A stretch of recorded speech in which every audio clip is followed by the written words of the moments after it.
in the top corner in just a second. There it is. We're learning, Gino. Yeah, I think I think we're good, man. It says it on my side. Yeah, so all right, just popped up. What's up, boys? How you guys doing?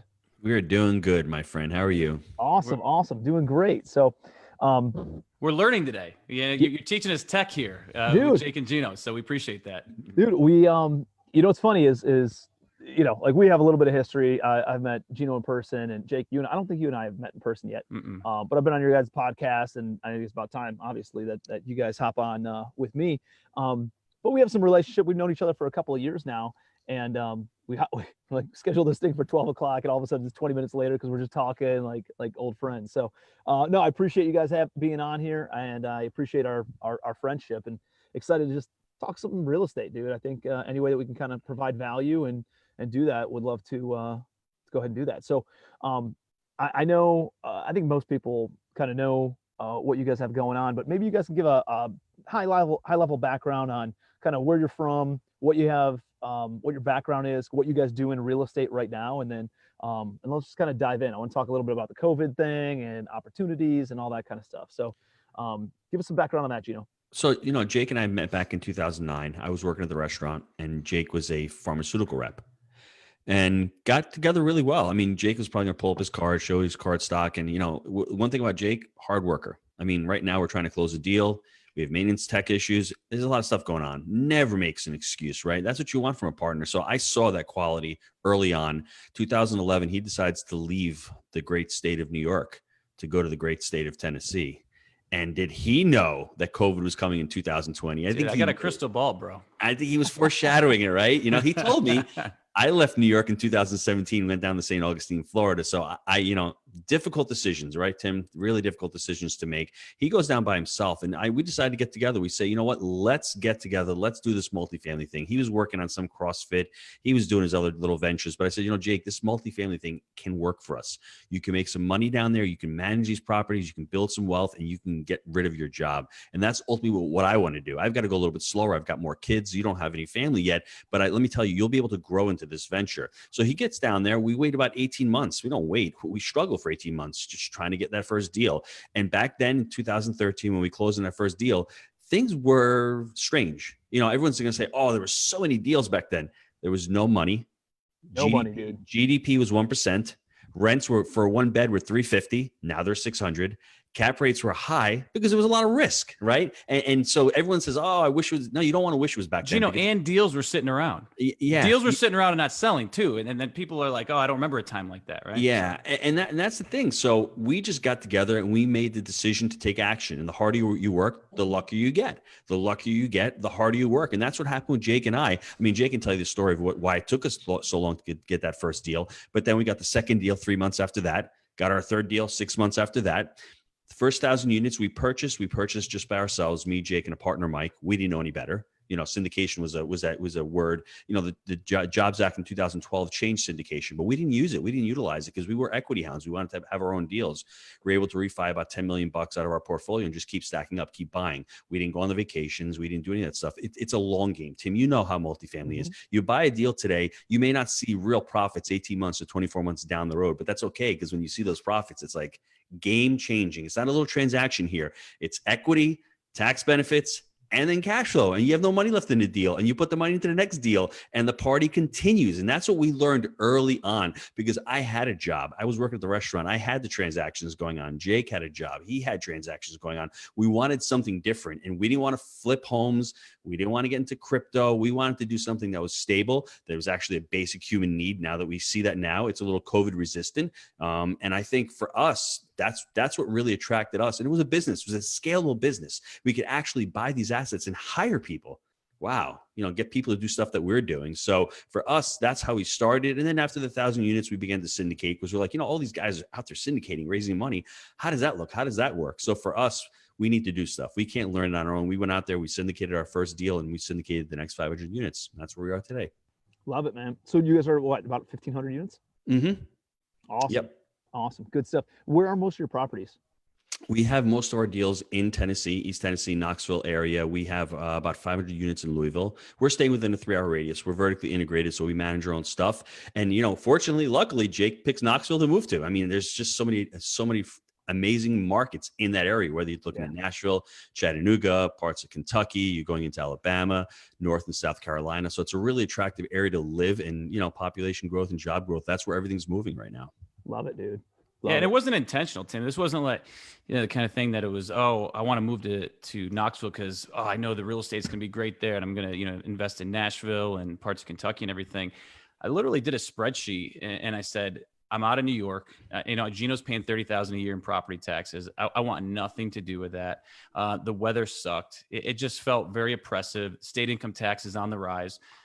Easy. Did a spreadsheet. I said, better weather, lower property taxes, no state income tax. And it came up with, I was looking at Northern Florida, I was looking at Dallas area, and I was looking here in East Tennessee, and this just worked for us. So if we want to drive home, we can do that. If we want to fly back, it's relatively quick. And it was the best decision that I ever made. It created so many opportunities. We were saying before the show, I'm just so blessed to live here. I think this is the best place in America. And it did so many things for me and set me and my family up for a great life. So I love it, dude. Speaking of New York, did you guys see Altucher's? Yeah. New York and was it about the 13,000 vacant apartments, or was it about something else?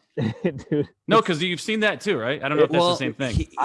He stated, and I didn't fact check this, but he said that there's 800,000 people out of work in New York City, and tens of thousands of businesses.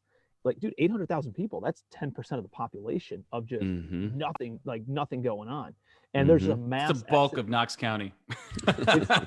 It's insane. And like we're seeing it. Most of my stuff's in the Southeast also, like South Carolina and Georgia. And dude, there is money out of New York coming into those areas, not only from like an investor standpoint, people want to buy our buildings, but also just people looking for a better quality of life, man. It's wild. And it'll be interesting to see if New York bounces back, because he's like, I don't think it will, but I hope it does. But who knows? It's going to take time. I think it's going to take time. Right now, rents were from an average of 3,500, they're down to 3,100. Right, so rents have taken a hit. The problem is they keep pushing back evictions. So you're taking away landlords' rights. Right, so I still have to pay the bank. Right, and the thing is, when you're telling me 10 residents can't, the thing that I get really annoyed about with politics is that they're praising him as the Messiah, right?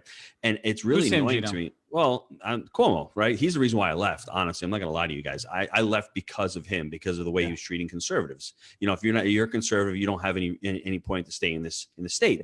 And that really annoyed me, because he was taking my taxpayer money and telling me that I wasn't part of the state. So that really pissed me off, right? I mean, we can have differing views. You can do whatever you want. Their views are so radical, and they're pushing all the money out, right? They're supplanting, people with money. Dude, when Carl Icahn leaves and goes to Florida, that's just a red flag right there, bro. I mean, and it's not about the money. It's about the quality, about the service that they're giving, right? So for me, I think 60% of businesses aren't going back in New York City. 60% of restaurants are done in New York City. Can you imagine? Can you fathom what that number is?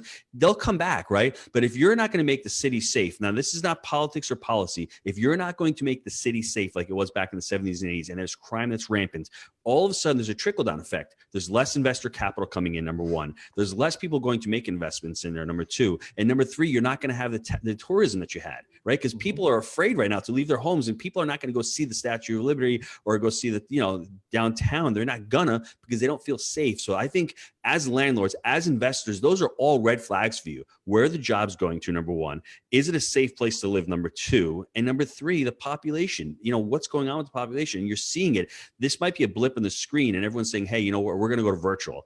We may go to virtual, and people may work off-site. At some point, you're still going to get people back into offices. But is it going to be too late because Tim Bratz has got a company in New York City, and he's like, you know what, dude, I'm not going there. I'm going on the West Palm because it's cheaper, and he moves out, and then he never goes back. That may be the point. And if they keep, because once you taste it, you're not going back. Because here's the other thing that that pisses me off is that the hardest part is just like getting over that leap. No, you got it. It's a limiting belief. Everything's easy now, Yeah, you have to get over that limiting belief. And here's the bullshit of it. We talk that we love multifamily because there's tax benefits. Okay. And what does that mean? It's one piece. We get great depreciation. We're offering a great service. So our federal income tax, we have depreciation to offset that. I was doing some math the other day. Between just Gino and myself, I don't know the exact number, but if you look at F&E tax, if you look at property tax, if you look at sales tax, adding all this shit up, the filing fees, the this, the that, the other thing, the bureaucratic mess that we pay as real estate investors, it's over. I know for him and I, it's over $750,000 a year. Mm-hmm. Okay. If we're not contributing to humanity by doing that, then I don't know what else is, because you write a multiple 6-figure check every year and send that money away and have nothing, to say where that goes. Okay. And we're in states that are favorable. So you get up there and you're talking 13%, you're talking California. I was just listening to Joe Rogan. He pieced out, people are starting to, become aware of this. Okay. So, I mean, there is a choice. You do have a choice. That's what I want to say to everybody out there. You are not stuck. You do have a choice, but don't bring those policies with you. Okay, that's all we ask. Yeah. Hey, yeah. You got to vote red though if you're going to move into a red state. Just vote. I love that. Just vote for freedom. All right. Well, that's the irony. The irony is you're leaving those policies. Those policies are detrimental, and you think enacting those policies where you're going to move to is going to make it better. It makes no sense to me. So, Yeah. No. And so you guys hit on this too. Is like how difficult landlord tenant laws are in some of like the Northeast, and like, I mean, you see it in California, you see it in Seattle. There's crazy stuff going. I don't know if you guys saw this, but in Seattle, so this is how crazy this is. But they actually passed a law. The city council passed a law that if a potential renter comes in and they say that they want to take an apartment, it must be leased to that tenant, regardless of their ability to pay for that apartment. Duh. Dude. So doesn't that make sense to you? Here's the craziness. If somebody had the idea, first of all, and the audacity to even like propose this thing, then a bunch of other people said, that's a good idea. Let's vote for it. And then it got friggin' passed. And then a bunch of landlords are like, this is unconstitutional. They end up suing them. It was found unconstitutional, so it got thrown out. But like, that's how freaking can't we get Lambos this way too? Can't we just get a no interest, no down payment Lambo, and then if we decide to pay, we can, and don't qualify us, right? And so how that works. And I know you guys do coaching and stuff too. But like, what do you guys say to people who come in and they're like, hey, I'm in California, I'm in Oregon, I'm in Washington State, or I'm in New York. How do I invest in deals in my own backyard? Do you guys tell them to invest in their own backyard, or you tell them to invest somewhere else? Great question. That's really a personal question for everybody, right? There are parts of California that make sense, right? What I would say to them is, if you're in a state or a city or a market that is a capital market, like San Francisco, you're not investing in San Francisco. Make the connections, start raising capital, start making those connections, and look for somebody in a deal market, such as maybe a Jacksonville, or you're looking at a Columbia, South Carolina, or you're looking at Knoxville, Tennessee, and start creating those relationships there, boots on the ground. You can be the capital raiser, and you can start partnering with somebody who is the property manager / day-to-day operations. I would recommend that. There are parts of Washington State that you can. There are parts of Oregon, but why face that? We're selling time, Tim. That's the problem. That's what people have to understand. In multifamily real estate, once the airplane is off the ground, if those seats aren't filled, you're not making the revenue. If your apartment is vacant for 30 days, you're not making that money back. So look at that as one of those things when you're looking at a market. What are those landlord tenant laws? If it's hard to get somebody out and it's going to take you 60 to 90 days, you need to budget that into your. And is there population and job growth? Because if you're looking in New York right now, maybe there's opportunities because you're saying the people are going to come back. That's speculation. We want to see the active jobs coming. We want to see the active population growth, because it's not. I don't like gambling. It's not something that I like to do. So I want to be as sure as possible on the front end. Yeah. No, for sure, man. And I say the exact same thing. I'm like, dude, if you're in one of those markets, you have excess amounts of capital, and you don't have to be Superman. You don't have to be Wonder Woman. You don't have to go and do every aspect of commercial real estate or buying apartment buildings, because dude, there's so much money and so much equity in these deals that you can get a sliver of it, take a percentage of it, and just go and raise capital or sponsor the loan or do asset management or just do project management or just do whatever, whatever. There's a million ways to make money in multifamily. I mean, like we started realizing it. Yeah, well, we started realizing early on that there was businesses within the business. We started property managing earlier. You're looking at even something simple as laundry. You make a tremendous amount of money on laundry. Based on your fee structure. Do you do move-in fees? Okay, are you collecting for late fees and stuff? We see these mom and pops that their fee game is weak. We're 10 to 15% every month on just fees. So if you're, and we're not below market either. So it's not like, well, it's got to even out. No, it's how you properly structure your property management as well. We're starting to captive. We have renters insurance launching next month that we own. So the vertical integration in multifamily, it doesn't have to happen right away, but over time, it's just stacking assets and stacking businesses to, grow your nest egg there. So Tim, a couple of things on that. I would tell everybody you can do a piece, but be forewarned. Put in the hard work like Tim did and like Jake did and like I did to learn on the front end all the different aspects, right? I think Mark Twain says it ain't what you don't know that's going to get you in trouble. It's what you know for sure that just ain't so. You may know a lot of things that just aren't so. You may think, hey, I got to do this business just by myself. Hey, I don't know, but I'm not going to syndicate. Learn every aspect of the business. Partnerships are dangerous, right? That's a common thing. I'm afraid of partnerships. Right? Exactly. Learn about the business. Learn how to analyze a market. Learn what market you're going to select. Learn how to underwrite the deal, right? Learn the whole aspects of due diligence. Learn how to partner with people. Learn how to vet sponsors. Learn all those aspects of multifamily. And then you can actually go out and say, I'm going to do this piece, but I need to find people who can do this piece. That's where I think people, miss up on, and they don't take the time to really learn on the front end. It really takes a lot of education. I mean, we go to college for 4 years, then we get out and go to a job and we got to start all over. So if you can put 6 months to a year in your education, but then ultimately you need to take action, obviously, but that education is going to give you, I think, the confidence to go out and do what you need to do. And the community, Gino, and the relationships, because even if you look at, our community, we vet so many people on the front end. You don't have to use them. You don't have to use our cost seg guy, but it's nice to not have to, look really far and interview millions of people because that community involvement has already been done and that person's there if you need them. So, and Tim, Jake had mentioned captive insurance. Captive insurance, we just figured this out about 6 months ago. We're starting a quote unquote insurance company. We have 1,500 residents. They all need to get renters insurance. That's one of the things. So now for that $15 a month, we're going to collect it. We're going to put it into a pot. It's going to take a couple of years for actually to season it, to have the money set on the side. But once it does, it's going to throw off a nice amount of cash flow every month. And that's something where anybody out there we're projecting 150 grand a year on the thing. I mean, it's not something you retire on, but shit, that's a nice little added pickup. So, and that's something. So explain to everybody what, how that's structured. So you're essentially insuring the tenants yourself. So if there's a claim, it's your insurance company who's paying out. And we're pooled with other groups as well. So correct. Okay.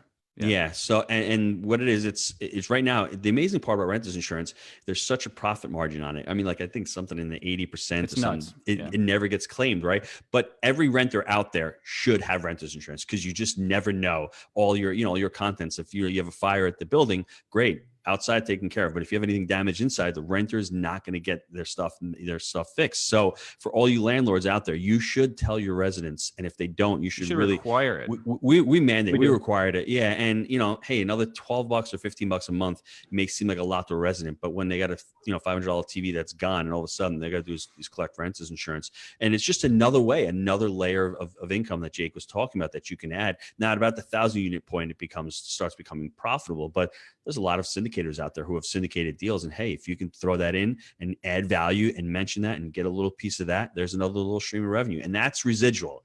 That's the monthly money coming in every month because those residents have to pay every month. So yeah, dude, I love that. And there's a lot of tax advantages to captive insurance too, right?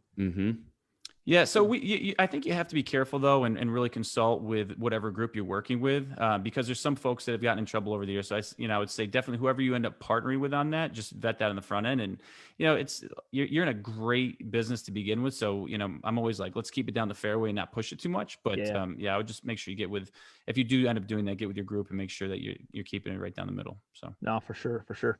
And like you guys both talked about this, but like commercial real estate is 100% valued based on the income approach. So it's 100% valued based on how much revenue does it bring in, what are the expenses, and then what is the net operating income? And there's a multiple of that NOI. So any way that you can increase your revenue is a big deal to your bottom line because your expenses stay the same, right? So if all of a sudden you tack on the insurance stuff, there might be some variable expense to it, but it usually goes straight to the bottom line. And here's the amazing part. You guys have 1,500 recurring customers every single month already, right? And everybody always thinks about, I need to go get more units. Dude, why not go and focus on your 1,500 customers that are already spending money with you, and just instead of them paying you $800 a month, how do you get it up to $850, $875, $925 with these additional fees, with additional services, with additional whatever, in order to, because they're already there, right? So you can push some of that just by working with the existing tenant base and the existing customer base, and grow your net worth and grow your cash flow just as much, if not more, and potentially easier with less risk than going and buying more property. So I think, we're always trying to do both of them all the time. And I think as you continue to grow, and Jake mentioned this, is like once you get up to that 1,000 unit mark, or it gets really profitable. Yeah, a few things on that, Tim, as well, because we call it our price guide. We don't use the software. I know a lot of guys use software that sets their pricing every day, but essentially every year we'll have a market rate increase. Okay, so that'll be the market rate. There'll be an increase on those folks, but then also we look at it quarterly to make sure that we're in line. So there's a potential that for the vacant units, there could be 4 rent increases in the year, depending on what our occupancy is and whatnot. So we're looking at that every quarter. And for the vacant units, there'll be a vacant unit price, and then there'll be, hey, these are the people that are renewing. That's the renewal rate. And so you can really boost up the income by looking at your supply and demand. Another thing we do is we call it our CapEx crew. So we have a renovations team in-house. We don't sub things out. We don't sub plumbing out, HVAC, roofs and all this stuff. We actually do it in-house, and that saves a tremendous amount of money versus utilizing subs all over the place. And that's been one of the best things that we've done, because, if you look at what it's going to cost you to sub it out, you got to get multiple bids. It's always going to be a lot more than having your own folks take care of it. So we try to be as vertically integrated as possible. So Tim, you said something. Are you guys finding that that's worth it from a time well spent standpoint? I was just about to say that there's certain trade-offs. You can't scale as quickly as if you're doing third-party property management, but there's trade-offs. And I think what you said to me was really illuminating, that everyone should really take this. Do you want to go wide, or do you want to go wide, or do you want to go deep? Like we're trying to go deep right now. We're trying to maximize our operations. And as we get better, maybe we can go wider. We can stack more deals on. But for us, honestly, we're buying this 48 unit deal. Tomorrow it's closing. We're going to add 2 units. We're buying it for 40 a door. We're going to put about 5,000 of the CapEx into it. So it's going to be at 45 a door. In 18 months, it'll probably appraise at 60 a door, right? So it's 15,000. We're going to refi all of our money out, and then it's going to make us $15,000 a month for perpetuity, and we're going to have a cost seg on it. You do 1 or 2 of those a year. If you're by yourself with a partner, that's all you need. I mean, you're going to get better at it. So this is what the defense is giving us right now. Right now, it's harder to find deals. So this is what we're finding. As the economy shifts and as the market cycle shifts in every sector, you figure out what happens. Like, this deal 3 years ago probably would have gone for 20 a door, 25 a door, but this is where we are right now. So you just have to figure out what your parameters 85 are. Build. So, we love the vintage of it. We're going to all new floors, but it's going to be done in-house. We're buying in bulk now, the vinyl plank. And we used to use sheet vinyl and carpets because we subbed it out. This year, we've actually taken that in-house. So our CapEx team is doing flooring as well. They'll blast this whole thing out. It's a touch more on the front end, but we're expecting to get a minimum of 15 years out of the flooring that we're buying. So it's playing for the long game. This is a buy and hold deal. We're not looking to flip it. So Tim, to answer your question, I think everyone needs to have the clarity in what they want. Do they want to go big? Do they want to have the 5,000 units or 10,000 units? Or do they want to do what I think Jake and I are doing? Now we've gotten to a certain point. We're making more than enough with cash flow. We can start stacking on deals, because no deal is better than a bad deal. I know that. I'm not going to buy a 300 unit deal just for some acquisition fees and some money on the back end.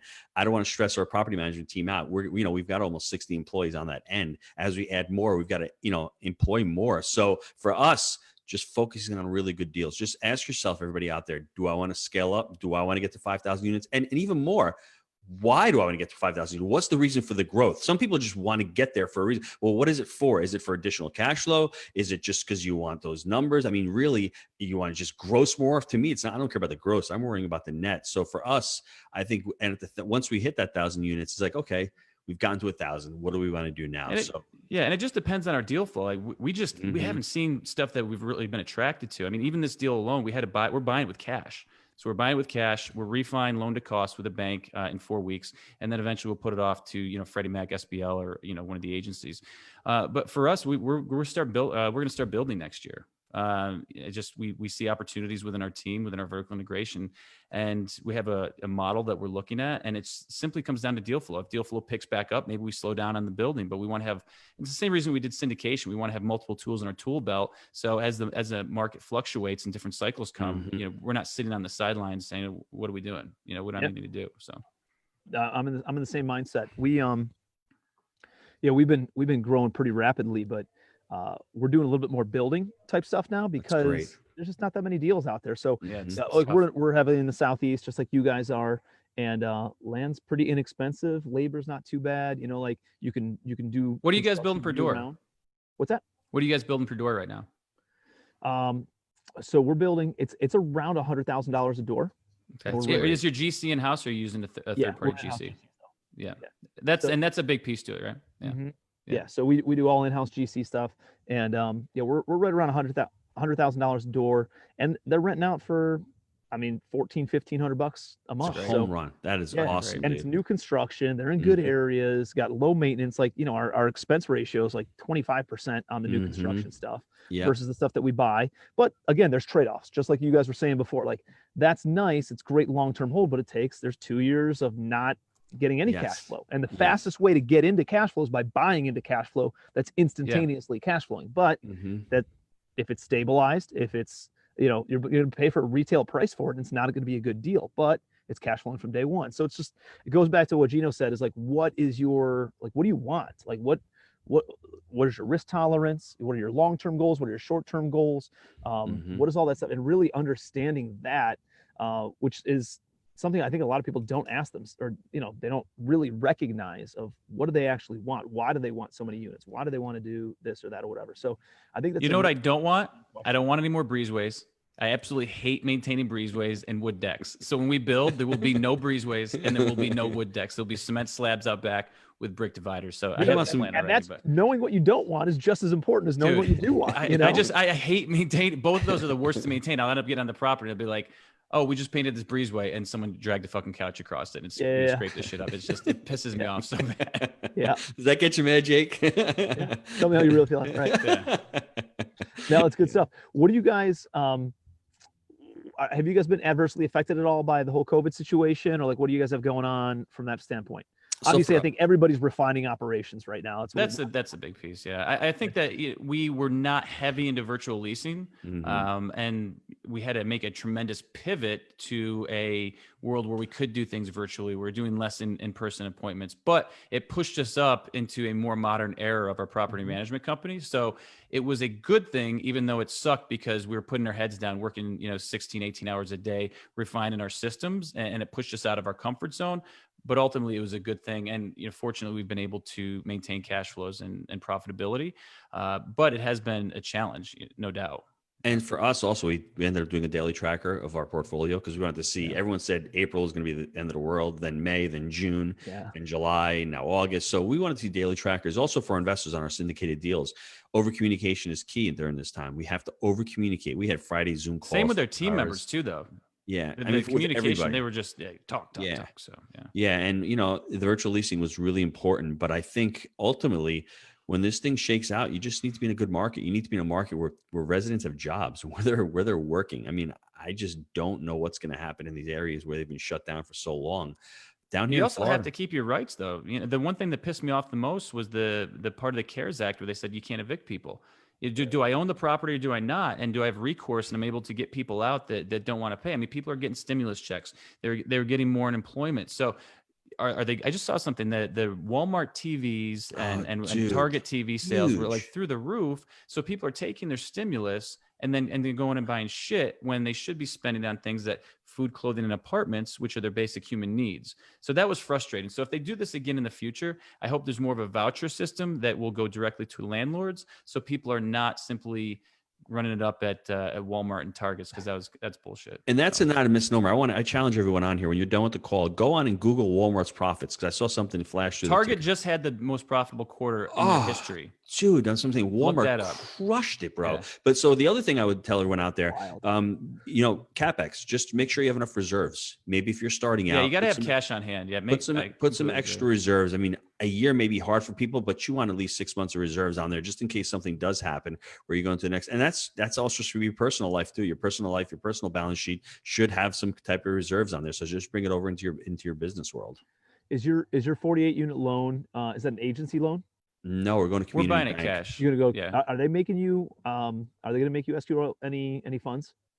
No, it's going to be 80% loan to cost. So we're buying it. But they're not making you escrow any sort of like reserves or anything like that, huh? No, so it will be recourse. So for the folks out there, this is not a non-recourse loan. So we're buying it cash tomorrow, and then what we're going to do, we already ordered the appraisal. In about 4 weeks, we're going to refi it, 80% loan to cost. Probably hold it for roughly 2 years, and then refi it out to agency.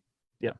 Yep. We like to use community banks as the bridge, right? As a lot of people, I mean, they're easy to work with. They're great. I mean, they give us IO, prepayment penalties are really low. They know where we're going with it, but they just like it. I mean, it's only 25. And we give one all of our deposits as well. So that's a tip. These guys want more money in their bank so they can lend more. So we go all in on one community bank with our deposits, and that's helped us out quite a bit. Mm-hmm. And they're still pretty flexible on the lending right now, huh? Yeah, we're gonna if we were just buying with them, it'd be 85% loan to value. Yeah, so, but we have a track record and relationship though. So I got a couple of banks, I've kind of gone a little bit wide with my bank. I only have 3 community banks up here, I think, that I use, and one of them, dude, just is shut down. Like they are just out of doing business. Not out of doing business, but they're just why, dude? They went into PPP loan saving mode, and I think they got really aggressive leading up to this. And they gave a lot of loans. Like they were super easy. Were they doing land? Fucking everything, dude. They were lending. Might be. Yeah, the land's what bites you in the ass, right? Dude, like just crazy loans. Like they were banging on my door trying to give me more money. And I was like, dude, this is going to be a great long-term partnership because all they want to do is give me cash, right? High loan to cost and everything. And then as soon as PPP happened, so many of their loans, I think, went into default immediately, that they don't even give any more loans. They're only doing asset management stuff right now. So they're out. But my other 2 banks, I think the one's kind of like, like they're calling me all the time, asking me. I'm like, dude, we're good to go, man. Contact your other people, right? And then what are they calling you for? Just like, oh, hey, I don't know, they're moving people around and they're just asking, hey, how's everything going? Can you send us over the financials? And like, they got the regulators knocking on their door right now. Yeah, probably. But they're paying a lot more attention to the financials, right? Like once a year, financials, they were good to go. Now they're asking me for financials twice a month. And so I'm seeing more of that. And then the other banks, like, dude, they don't give a shit. They're like, yeah, ready to go. And they're the same bank that I have all the deposits on with. So they're most of our stuff though is with agency. So the bulk of, we have maybe like a couple $1 million with these guys right now, but most of it we've already refied out. Yep, me too. So it's more of just like operating things, and then we'll get something maybe in up to like 10-12 $million and then get it out. So yeah. We've been refinancing. I got 4 or 5 refis going down right now, and we just great time. Yeah, it's amazing. A couple months ago, like I closed on a deal in April. It was like a $20 million deal, and they made me escrow $950,000 for principal, interest, taxes, insurance, and reserves, maintenance reserves for. I think it sucks that they're doing it on the refis too, doesn't it? Yeah. I mean, we'll get the money back in like 9 months or something, but it was like that's big pop. It would have been a couple $1 million of cash out on this deal, and all of a sudden we got like leave $1 million in, and we're gonna get $1 million now. But it's all right, dude. If that's the worst case, little birthday present down the road. Yeah, exactly. So investors are happy; they get all their cash out, and then a little pop of refi proceeds. But one of the things I wanted to mention that I like that you guys are doing is you're taking down a 48-unit apartment building, right? I get people that come out to my events and they're like, I only want to do the 100-unit buildings and the 150. Dude, we got people asking us why the hell we're doing it.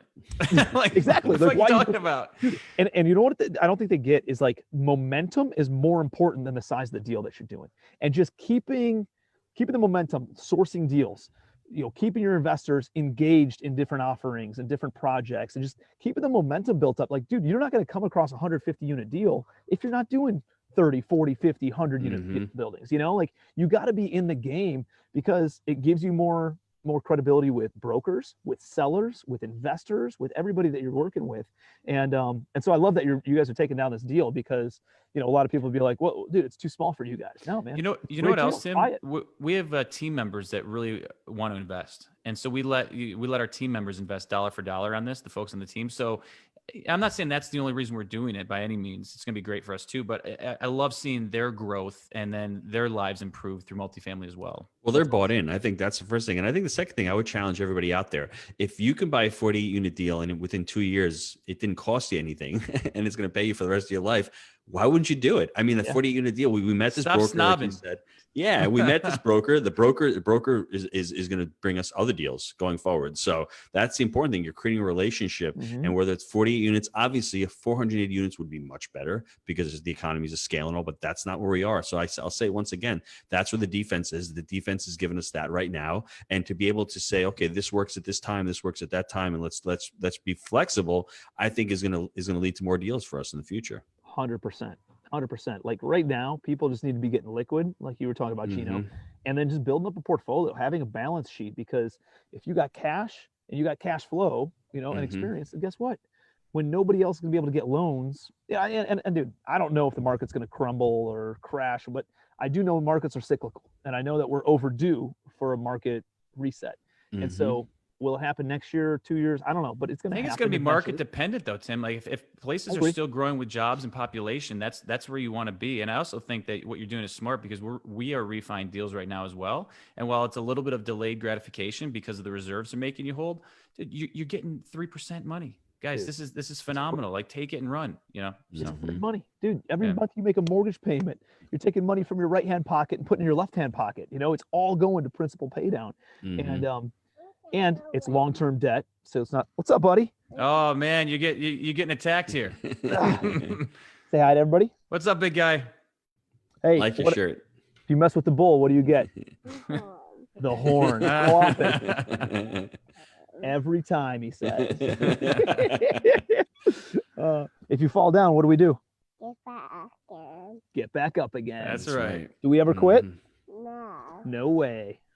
Hey, if that's like the number one. Now give him a flex. Give him a flex. Show me your muscles. Brother. That's what we like to see. That's right. It all starts there. That's where it all starts. Man. That's all mindset. And that's why you're doing it right there. Yeah, dude. It's awesome, right? Are you gonna get all my money? No. Nope. So I'm gonna make my own, Dad. He knows. Are you gonna get all my knowledge? Are you gonna get all the brains? No. Yes, you are. You're gonna get all the brains though instead. So what were we just talking about? Doing deals. But you're putting in long-term debt in place, right? I like long-term debt because, dude, imagine buying in 2006. The market was at the peak. If you had a 5-year loan term on that and you had to refinance or sell in 5 years, 2011, the market's down here, you're screwed. But 10 years gives you enough time frame where now you can ride the cycle. By 2016, it would have come back and values were just as high, if not higher, than they were in 06. So, I like long-term debt. I like that you're moving into non-recourse debt, just trying to get, that happen. Putting low interest rate, fixed interest rate debt in place too, maybe even a couple of years of interest only. But you're just, again, you're setting yourselves up for what's coming down the pipeline, just being ready to take down, and just, more efficiencies and increased income and revenue from your in-house vertical integration. Dude, I mean, I think you guys are going to pick up 1,000 units, dude, in the next couple of years, if you want to, if that's what your goal is. So, no, it's good stuff. So awesome conversation. Anything else you guys want to hit on? I think that's it, man. I'm good. I appreciate the time. Yeah, and dude. Appreciate that you're reinvesting into the little guy. That's the future right there, right? Yeah, man. So good stuff. How could people, I'm going to tag you guys on social media. I'll make sure that people connect with you guys. And for anybody who's watching, like Jake and Gino have an amazing coaching program too. And although I'm a coach, they're a coach, like we're all buddies, right? And like, we all believe in this. And I think working with each other and having more of an abundance mindset, we support each other and we could do more together. I know that there's going to be deals that I want to invest with them. I know there's going to be deals that we end up collaborating on, something in the future. So connect with them. I think it's really good to get different mindsets and different strategies of how to invest in commercial real estate. And I know you guys have some events and stuff coming up in the next couple no, 100%. It's got to be a good fit. There's always got to be a good fit, and you got to be in a community of like-minded investors. But if people want to learn more about it, you can go to jakeandgino.com. There you can get a free credibility book. We put that out there, especially for folks getting into the game. It's kind of like your pitch book when you're starting out, and free resources there with the podcast and whatnot. So we do appreciate it, Tim. Yeah, man, absolutely. So. And I'm going to see you at my mastermind. You're going to come and hang out for a little bit, right? Man. You got to text me afterwards. I'll put the phone number in the chat. So yeah, perfect. Awesome, guys. Well, hopefully you guys got a ton of value out of it on Facebook and social media. Jake and Gino, always love having a chat with you guys. Love where your head's at, and excited for the growth. And if there's anything that I can help you guys out with, don't ever hesitate to reach out. I'd love to do a deal with you guys and just keep on collaborating over the years. So appreciate you guys. Keep on giving a ton of value too. Likewise. Love you guys. You're the Take man, care, Tim. everybody. All right, take care, guys. See you guys. Stay it easy. Yep. You would bye. Remember.